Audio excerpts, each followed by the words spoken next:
Ladies, what's that moment with your partner that made you think, I'm going to love this person forever? I never expected it would be during one of the worst panic attacks of my life. I had been dating Nicholas for about 8 months. Things were going pretty well, but I still had that nagging voice in my head telling me it was just a matter of time before he saw the real me and bolted. You know how it is. The honeymoon phase where you're still kind of performing. I have anxiety, undiagnosed but pretty obvious LOL, and I'd been doing that thing where I hide all my crazy from him. We'd been watching some random show at my place on a Friday night.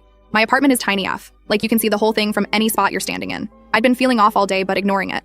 The walls started closing in during episode 3, and I felt that familiar tightness in my chest. Tried the whole just breathe through it technique, but nope, full-on panic mode activated. I mumbled something about needing the bathroom and basically sprinted to my shoebox bathroom, locked the door, and slid down against it. Full-on hyperventilating, tears streaming, the whole embarrassing package. I was mortified. We hadn't had the mental health talk yet, and here I was having a complete meltdown over literally nothing. After about 10 minutes of trying to silently gasp for air, spoiler, you can't silently hyperventilate, I heard a soft knock. Nicholas asked if I was okay, and I managed to choke out some BS about feeling sick. Then he said the weirdest thing through the door. He asked if I wanted him to sit on the other side of the door, or if I needed space, or if I wanted him to come in. No one had ever given me options during a panic attack before. I couldn't answer, so he just sat down on the other side of the door. I could see his shadow under the gap. He didn't try to get me to open up, didn't keep asking if I was okay, didn't tell me to calm down. God, I hate when people say that. He just started talking about this random YouTube video he'd watched about penguins. Just casually chatting about penguins like I wasn't having a complete breakdown 3 feet away from him. The absolute randomness of it actually started to pull me out of my spiral.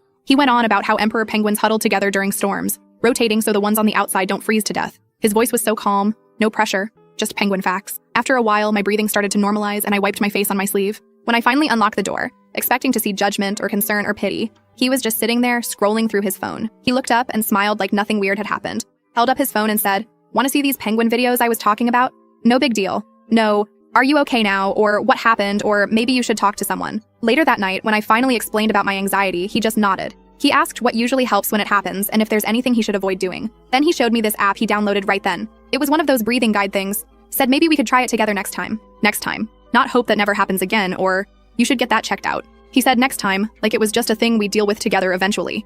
It wasn't some grand romantic gesture. He didn't slay any dragons or write me poetry. He just sat on my gross bathroom floor telling me about penguins because somehow he knew exactly what I needed. That night when he fell asleep on my futon, that's definitely too small for 2 people, I looked at him snoring with his mouth open, one sock on and one sock off, and thought, oh shit, I'm going to love this idiot forever, aren't I? He's seen me at my worst, full snot crying on the bathroom floor worst, and he chose to stay and talk about penguins.